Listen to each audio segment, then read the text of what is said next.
preferring glass and steel to rock and stone, and without any ropes or safety equipment, one man is taking the art of climbing to dangerous new heights.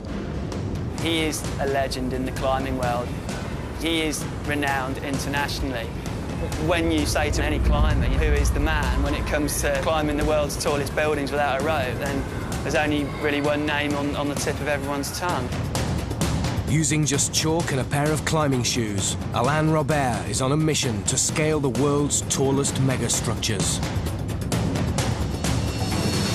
The limit that he's now searching for is a limit that's close to the limit of life and death. What happens if I fall? I die. It doesn't really get much more extreme than that. Having already conquered 80 of the highest buildings on Earth, Alain now has his sights on the only one to have eluded him, Malaysia's Petronas Towers.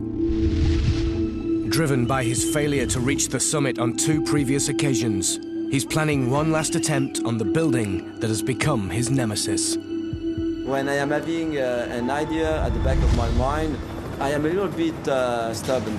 I am here to succeed. Shot over 2 years, this film follows the world's most daring free solo climber across the globe in the run-up to his bid to scale the towers in September 2009. Can the man dubbed the human spider finally reach the top of the world's tallest twin towers?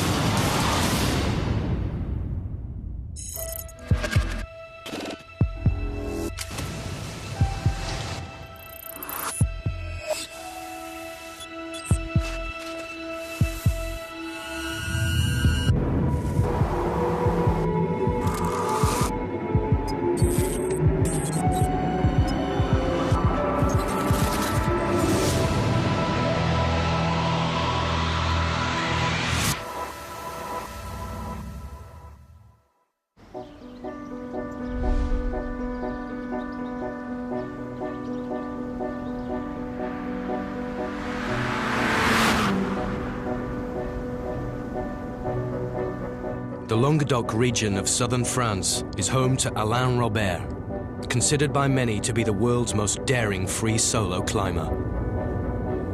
Climbing free solo means climbing without any ropes. For me, being daring, it's just something funny because as a young boy, I was afraid of everything, lacking of self-confidence and being shy, being afraid of everything. So, of course, for me, now being daring is very meaningful, as finally I'm realizing my dream. Alain's dream was to become the world's #1 free solo climber. On the back of scaling 2 of the world's tallest buildings, Taiwan's massive Taipei 101 and Chicago's Willis Tower, Alain achieved celebrity status. His authorized ascent of the United Arab Emirates Bank in 2007 was testament to his worldwide popularity. 150,000 fans, including the country's president, gathered to watch the human spider risk his life scaling all 574 feet of Abu Dhabi's National Bank.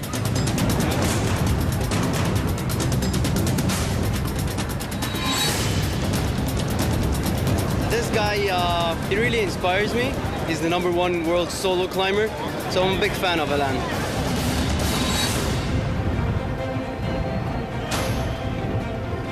The thing about doing this type of climbing is a lot of it's about kind of manufacturing this kind of very confident mind state. And that'll almost turn into a sort of I'm invincible story that you tell yourself. But the reality is that no matter how good you are, no matter how experienced you are, it's still a dice game. Your foot can just slip.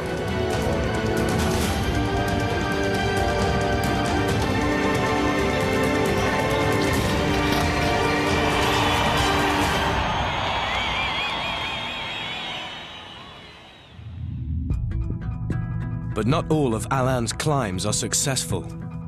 His 2 attempts to scale the Petronas Towers in Malaysia both ended in failure.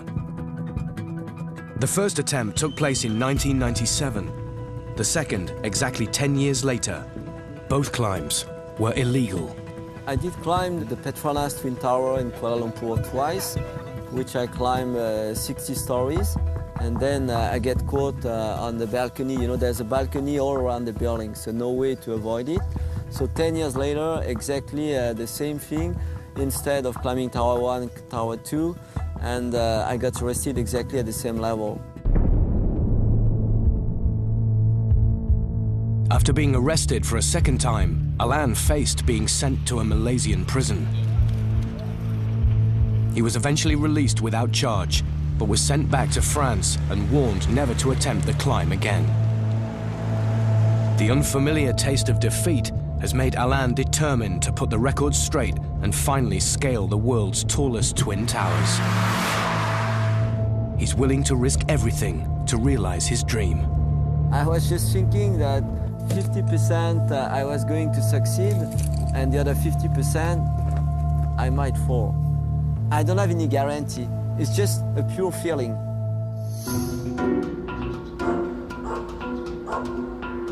When he's not risking his life climbing the world's tallest buildings, Alain spends his time at home with his wife Nicole and 3 children. Ça fait maintenant 25 ans qu'on est ensemble. Et j'ai l'impression de l'avoir connu hier. Et l'anglais, c'était quoi que tu avais à faire? Les révisions. Ah, Lucas, 2 minutes. C'est ça les devoirs du week-end? Eh ben oui, après j'ai art plastique et musique. Bon, en plus, j'ai sport et voilà. C'est quoi par exemple que t'as révisé? Des petits trucs. Des petits trucs. Ouais, mais quoi? Des trucs... C'est très flou, hein, très vague. Si, c'est mon père, mais il est cool, hein, il est pas comme les autres pères, il m'engueule jamais, il me dit rien, je rigole avec lui. C'est un copain. Unlike Alain's liberal parenting, his own childhood was filled with strict rules and regulations. Aged 12, he joined the local Boy Scouts where rock climbing was on the agenda, and the mountains around his home soon proved to be the perfect outlet to pursue his lust for adventure. But one day, after being locked out of his parents' apartment, fate revealed a whole new world for the 12-year-old pioneer to conquer. The funny thing is that the very first ascent was because I was not having my keys. I left it in my house, and then my parents were both working, so I have decided that I was going to climb my parents' building, and I did it successfully. This was Alain's first taste of urban free soloing. Little did he know that 30 years later, he would have made it his career.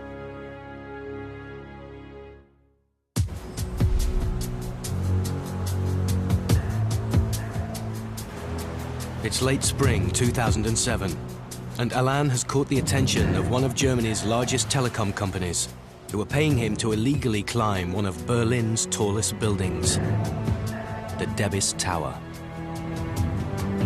If climbing this 348 feet state-of-the-art eco-building isn't risky enough, Alain must tie a large advertising banner halfway up his ascent.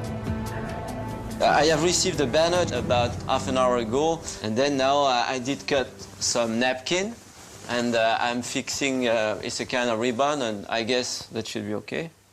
I'm paying my taxes, I'm paying, you know, I am having the social security. You know, I am like any other workers, except that I get paid by doing something illegally, which is funny.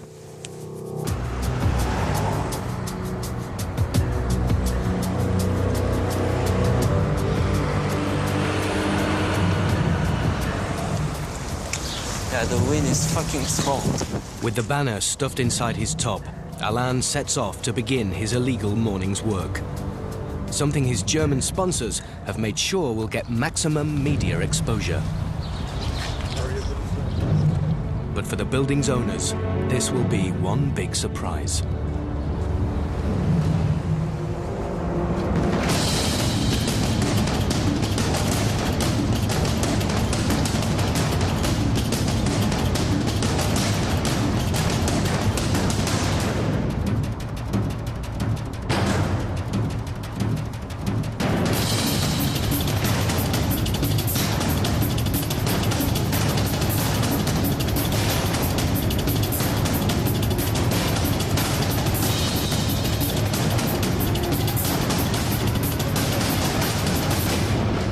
Clinging on, Alain begins his task.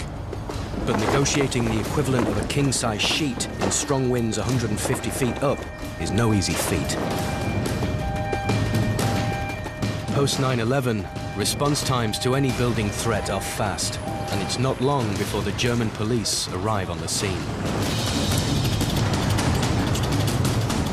Having successfully tied the banner, Alain's work is done. But for the rebel Frenchman, no ascent is complete without reaching the summit.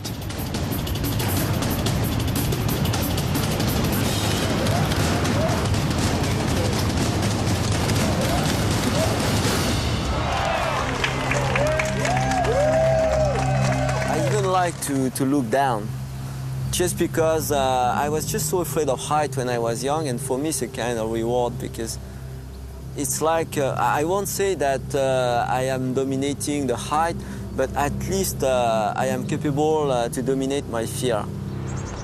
A phobia is a fear of something. A counterphobia is purposefully putting yourself in a situation where you are going to experience fear.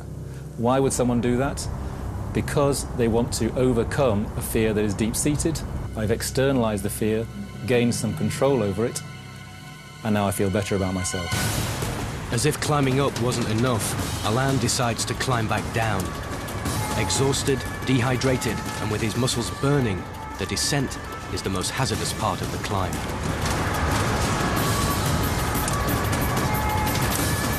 It takes the French Spider-Man just under 40 minutes to make it back to terra firma. Quite typically, the police and the world's media are waiting for him. Why did you do that? We just go inside for a few seconds. On this occasion, the sponsor's lawyers managed to get Alain released without charge. But in 2 weeks' time, the human spider will attempt to illegally climb the world's 4th tallest building in communist China, where rules are not made to be broken.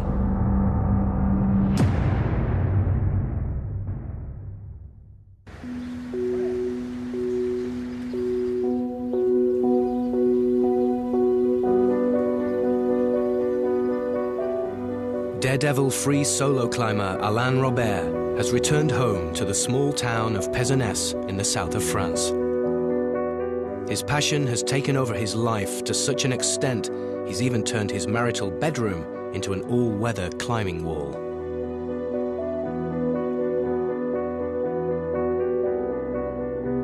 These extreme upside-down training sessions are designed to prepare Alain for the superhuman effort he requires to scale the world's tallest skyscrapers. To climb at Alain's level, you have to be a total athlete. He will train on an artificial climbing wall, doing laps and repetitions, sometimes hanging upside down for up to 20 minutes. The average person just simply cannot do that. It takes years and years of conditioning. And also, if you try and get that type of strength too quickly, because you're relying on very small, potentially fragile tendons in your fingers, your tendons just go snap. It's all about muscle. It's about being able to hold the grip for quite a long. Even though also, as I'm climbing, normally I'm not supposed to talk, because it's that kind of effort. If you speak, it's even worse. Wow! But even in training, Alain is reminded of his vulnerability. Shit! This time, it's only Alain's pride that's been hurt. But in the past, he's been a lot less fortunate.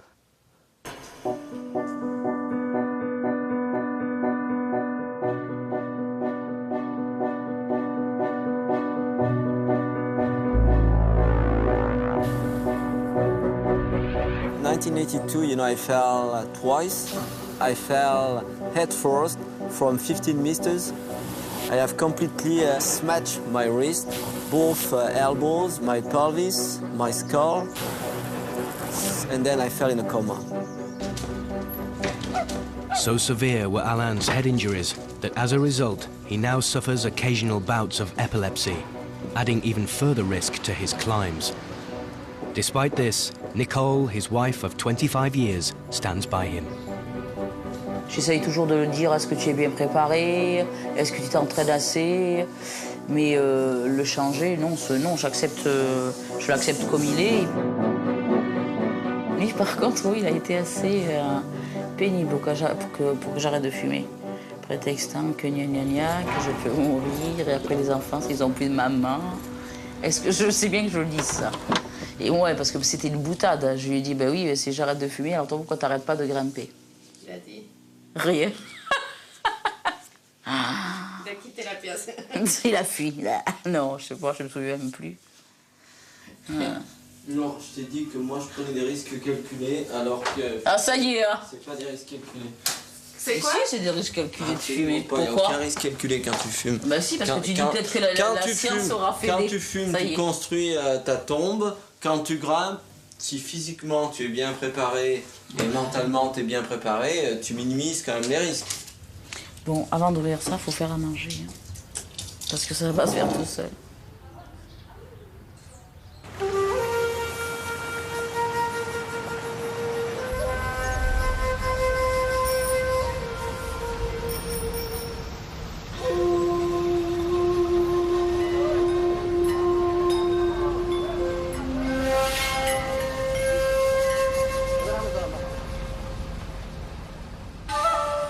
It's early summer 2007, and Alan has landed in China to conquer the world's fourth tallest building, the impressive Jin Mao Tower. This 88-story concrete, steel and glass giant pagoda dominates Shanghai's rapidly growing financial district, and at 1,380 feet, it houses the world's highest hotel. Attempting to climb this building is not only highly dangerous, it's highly illegal. Alan could face up to 3 years in a Chinese prison. But being a rebel is all part of his philosophy. I love, kicking the ass of the society, doing something illegal. Most of the people, in a way, they are dreaming of doing something like that, but they are not having the guts to do it. I'm looking for a world which is full of danger, and not that kind of world completely living in a bubble, which everything is so secure, so safe, so this, so that. I really don't like it.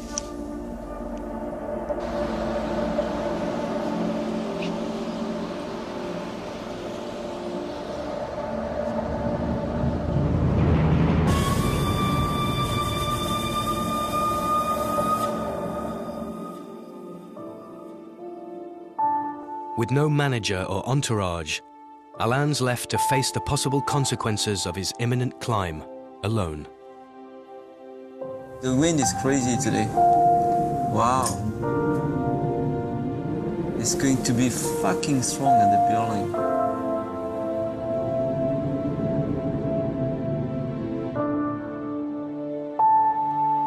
I am a little bit afraid because just before I descend, you're having the feeling that you are living your last few hours. When you are playing with your life, you don't take anything for granted.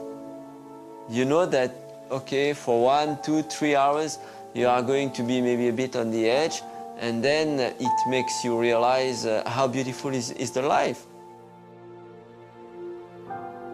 But here in Shanghai, Alan's worries are greater than usual. He's run out of the addictive medication he takes daily to control his epilepsy. And a repeat prescription in Chinese is proving difficult to come by. He's hoping his friend, Mr. Liu, will come up with the goods. Oui? Oh, Mr. Liu. Hi, you. So is that okay for the prescription? What's going on? Yeah, it's tough. You got it? I'm Mr. Liu. Yeah, it is Mr. Liu. The prescription. Oh, right. No.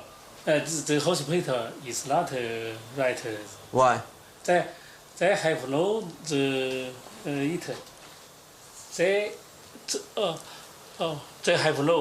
They have no this. Yeah, me, I am having it. There is an expression in France, and it's like, you are saying c'est du petit chinois. You know, when somebody cannot understand you, c'est du petit chinois means it's like Chinese. How do you want me to understand Chinese? And that's exactly what's happened. Alain has no choice but to climb without his medication. It's a no-win situation. If he suffers a seizure during the ascent, he risks certain death. And if he makes it to the top, he could face a long stretch going cold turkey in a harsh Shanghai jail. Despite the serious ramifications, Alain has set his heart on climbing the Jin Mao Tower today.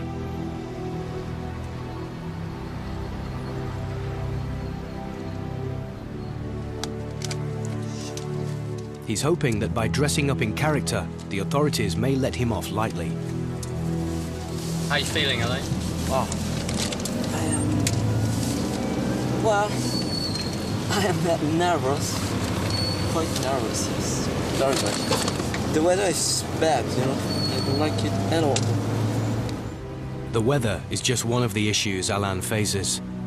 Before he even begins his ascent, he must evade the 50-strong security team that guard China's tallest skyscraper. I'm just putting a bit of spray because I know that it's going to increase the friction, especially at the beginning, because this is a marble and this is completely smooth. So, and I need, you know, to rush. I can't afford to sleep. So with this stuff, I know that it's going to help me a little bit. I really don't know whether the security people are having some access on the first balcony, and this is a bit of my worries. So then, because I need to be very, very, very fast. So it's going to be nearly like a race. So, and you know, racing when you are climbing is not especially cool.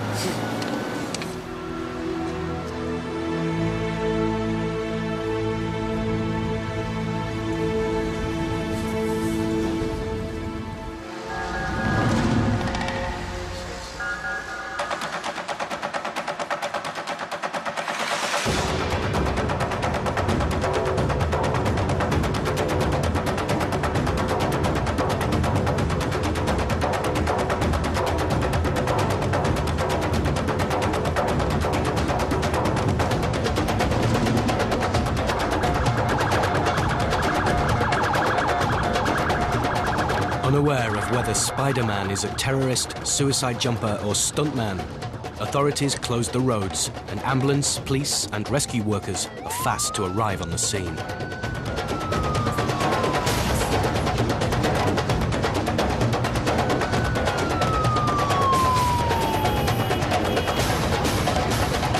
By the time Alain's reached the 15th floor, a huge crowd has gathered.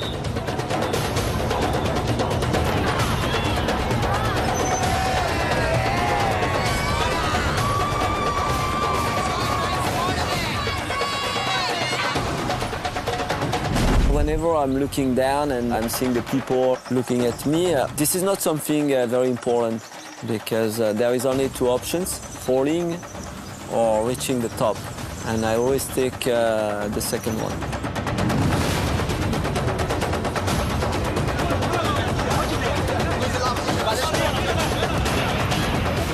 Although he's 330 feet up at the 21st floor, the human spider has a mammoth 67 stories to go.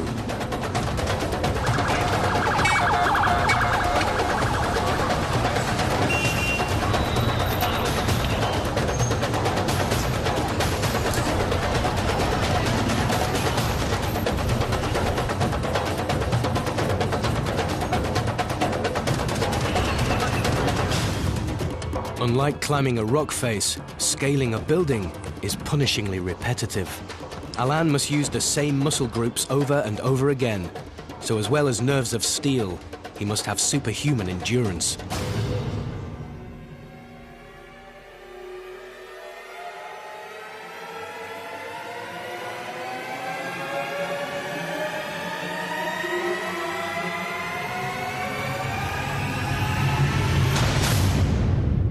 When climbers are soloing really hard stuff, they're so focused and so concentrated that they're really, really unlikely to make a mistake. You don't look down.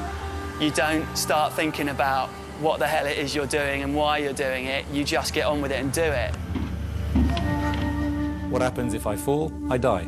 It doesn't really get much more extreme than that. So the limit that these people are searching for is a limit that's close to the limit of life and death. Yes, it's about as extreme as it gets. It's taken just 53 minutes to reach the 70th floor, but the police are closing in.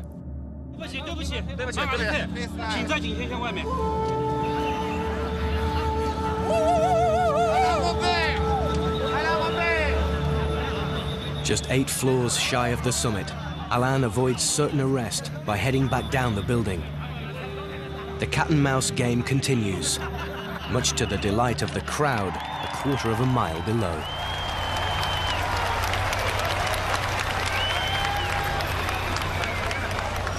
Yo, Spidey! For them, Alain is the perfect matchstick-sized superhero. Pretty awesome. Quite an athlete, you know? But the people who care about him most are thousands of miles away.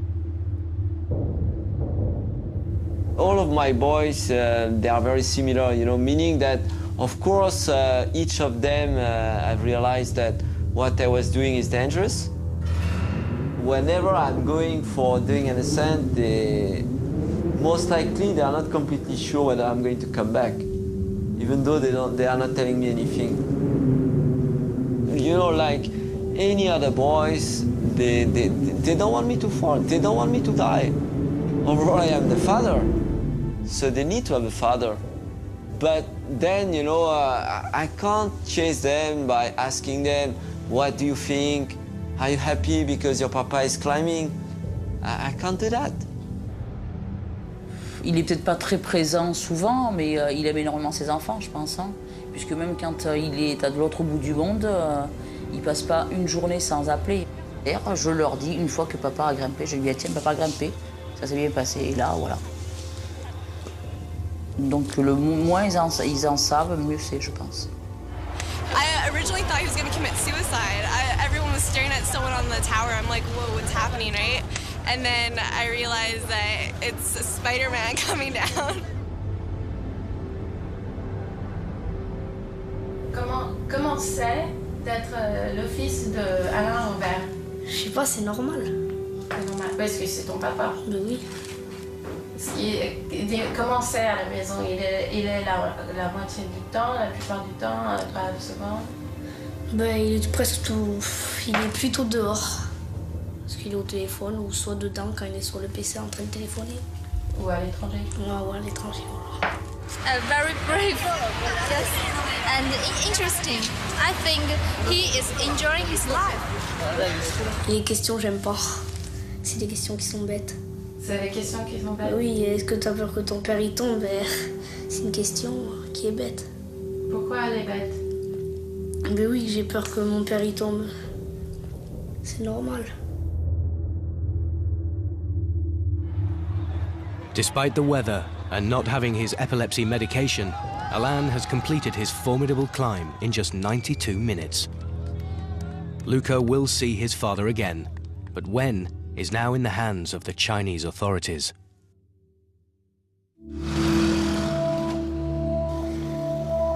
After 5 days in a local prison, Alain turns up at Shanghai airport looking a little worse for wear.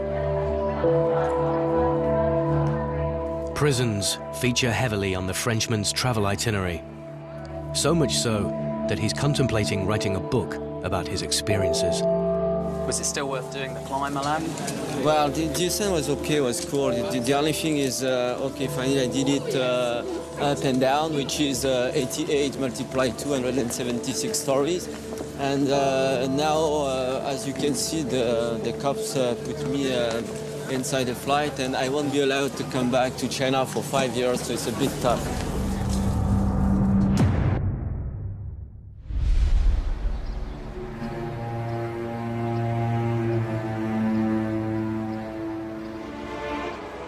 It's midsummer, and extreme free solo climber Alain Robert is undercover in Portugal. The Frenchman is planning on an unauthorized ascent of another global megastructure. But this time, it's not a building. Sister to San Francisco's Golden Gate, Lisbon's Van Sank de Avril suspension bridge spans over 2 kilometers and rises 230 feet above the river Tagus. And like all of his targets, Alain is staking the bridge out thoroughly before he takes it on. I am trying, to take calculated risk. I am 45, but I keep on training. I keep on having the motivation for climbing. So I won't say it's not like whenever I'm doing something, I'm not gambling. Why should I climb if I was so sure that most likely I was going to fall and I was going to die? Somewhere I keep on thinking that it's gonna work. Alain may be the eternal optimist, but whenever possible he attempts a hands-on test ascent. But just trying out the first few meters, he risks alerting the local police to his criminal master plan. Yeah, what I saw about the bridge is there is 2 sets of cable. So I'm going to climb the thin one just next to the pillar. The good thing is the friction on the cable is quite good. The more dirty they are, the more you are getting a good friction. Alain's fears are not just based on his inspection. He has a history with suspension bridges. It could be like when I climbed the Golden Gate. I went for a trial. I did climb the first cable. I did climb a few meters and wow, I found peanuts. And finally, on the D-Day, when I climbed the cable just next to the pillar, I have discovered that it was fucking long. And then, of course, fucking long means fucking tiring. Like 90% of his vertical adventures, Alain's planned ascent of Lisbon's major commuter artery is totally illegal. His only way of approach is by car, and then it's a mad scramble onto the cables before anyone can stop him.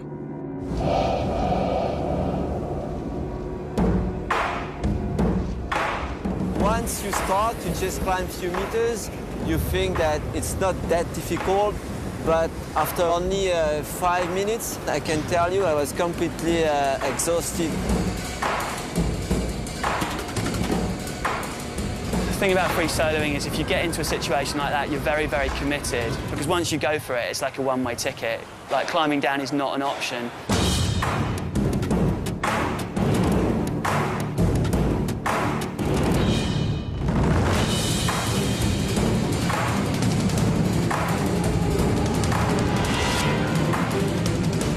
Whenever you are doing such a difficult story, you feel very much alive, because somewhere you feel also very much dead.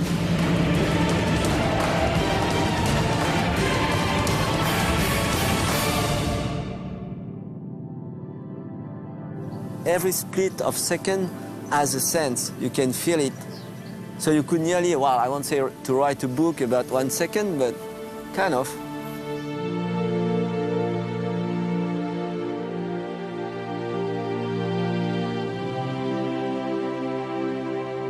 This person is not a control freak. They need a sphere of life, an area of life where they have some control. So they're not at all control freaks, they're almost the complete opposite.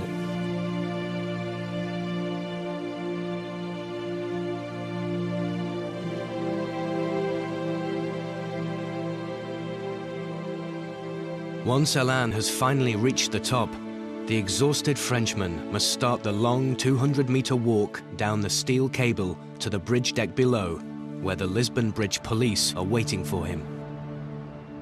After a few games of poker, he was released with a £100 fine.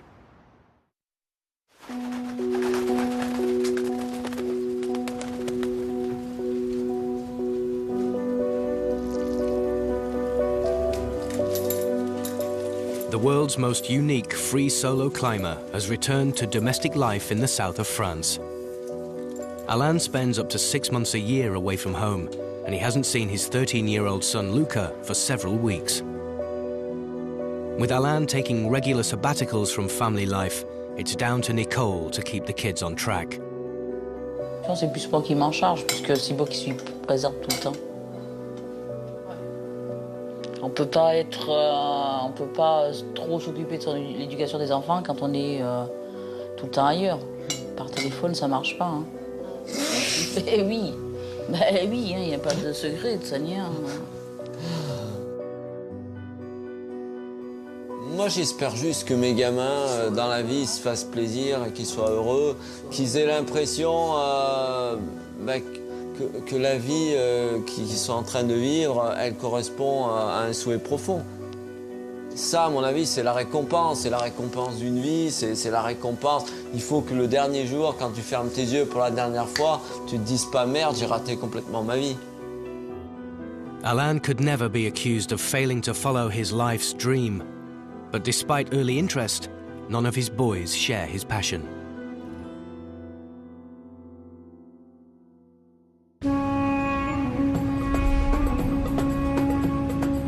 It's early September 2009. Alain Robert has arrived in Kuala Lumpur to complete a journey he started 12 years ago. In the next 24 hours, he hopes to finally realize his dream of scaling the world's tallest twin structure, the Petronas Towers. At just under 1,500 feet high, it is the third tallest completed building in the world. Since the day it was built, Alain has been obsessed with climbing it. With 2 failed attempts behind him, he's determined to conquer the building that has become his nemesis. When I am having an idea at the back of my mind, I am a little bit stubborn. And this is a little bit of my story with Petronas, meaning that actually I did fail twice, then I am here to try again, not to try to succeed.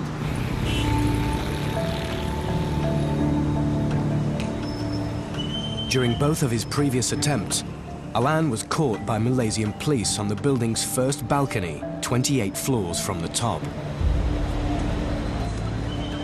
To avoid being arrested a third time and to stand any chance of making it to the summit, his climb will have to go unnoticed.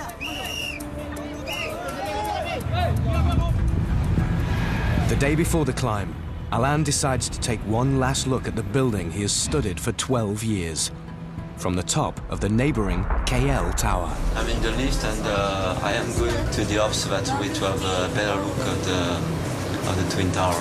I just want to be sure that everywhere it's going to be equal, you know, to the size of the windows and stuff like that.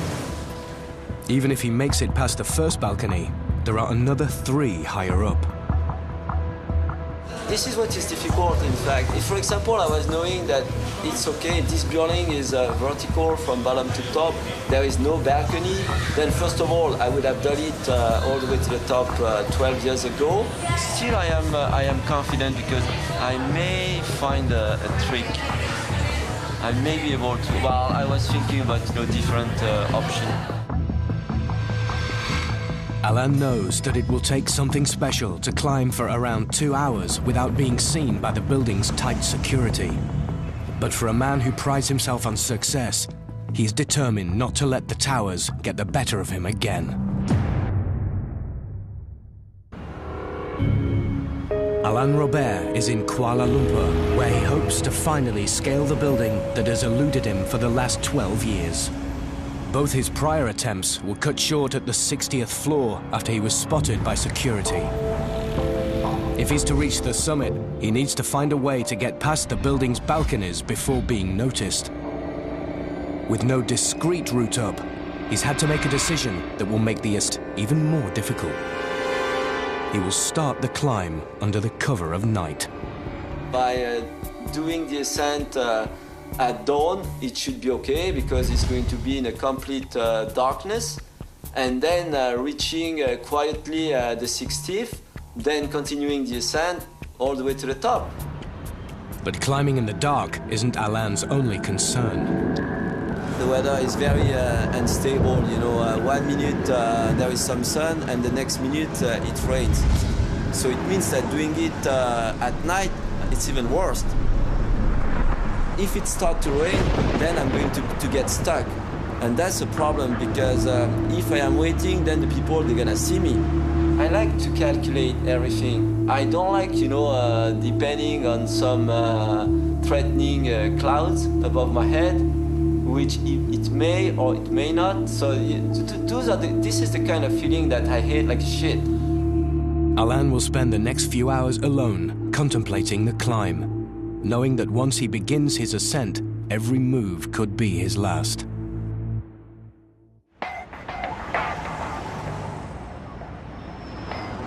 It's 5 a.m., and while the weather conditions are good now, forecasts predict heavy clouds with the possibility of thunderstorms. But Alain has decided to go ahead with the ascent as planned. I was watching from my room, and I could see that there's a little bit of cloud, but it seems that it's quite mild. Most of all, it's very much about completing the ascent. It's a lot of stress. I didn't sleep much. I slept maybe 2.5 hours. At this point of time, it's okay. Now I am on a fighting mode. Even though he's starting his ascent in the dark, the lights on the ground floor still pose a threat. The first 10 or 15 meters, there is some light, so okay. If somebody is seeing me starting the ascent, then the security is going to come, and then they are going to realize that somebody is climbing the building.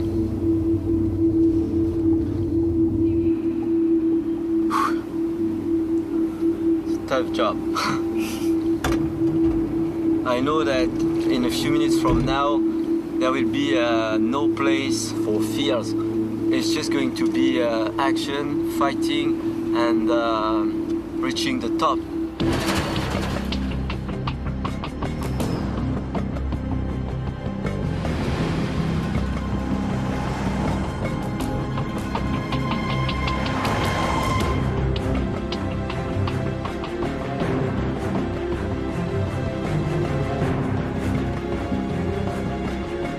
Alain's plan to start the climb under the cover of darkness appears to be paying off, as his initial ascent goes unnoticed.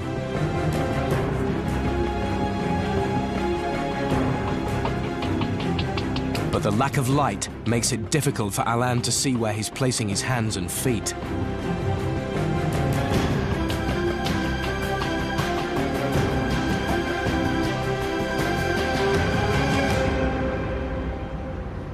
It's 6:30 a.m., and as the sun rises over the city, the human spider has just made it past the first balcony on the 60th floor, the place where both his previous attempts have come to an abrupt end. But in the light of day, people on the ground are beginning to notice him, and it's now a race against time to make it past the remaining balconies before security can stop him.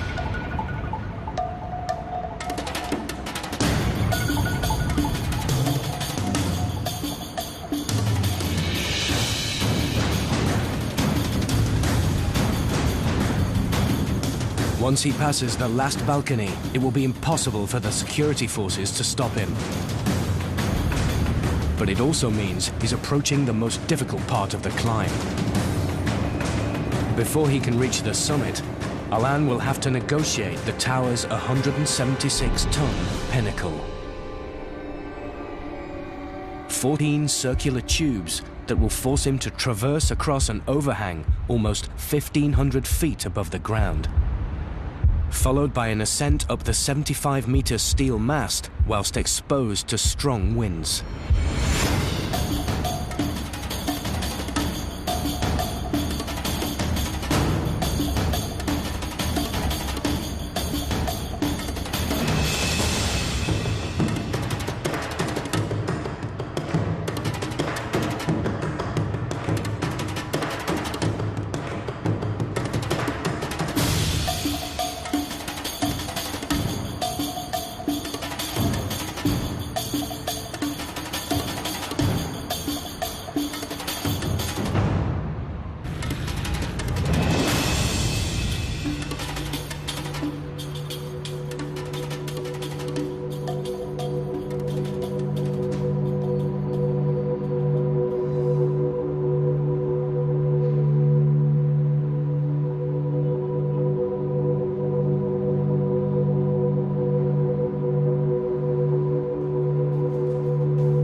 Eh ben, disons que aussi bien quand le jour où il va m'apprendre qu'il va arrêter de grimper, je serai peut-être déjà bien vieille et que je réaliserai peut-être trop tard la chance que c'est qu'il arrête de grimper. Mais bon.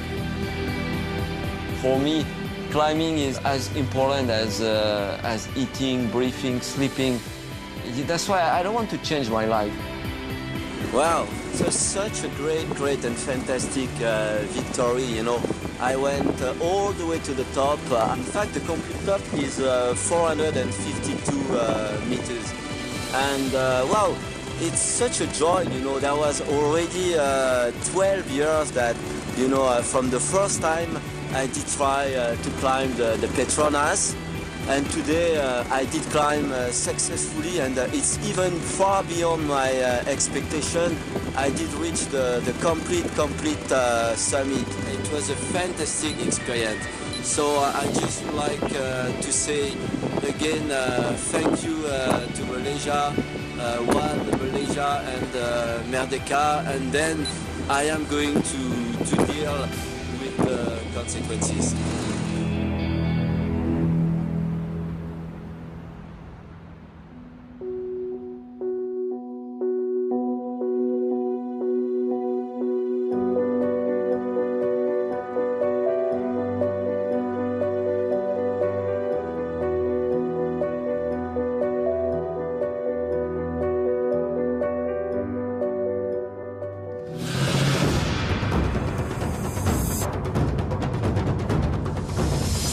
Next tonight across the 4 family on E4, learning to stand up for herself while being Erica. On More 4, a shocking secret could explain a mysterious disappearance in Brand New Without a Trace. And here on Channel 4, a little sense of humour failure lands Betty in trouble next.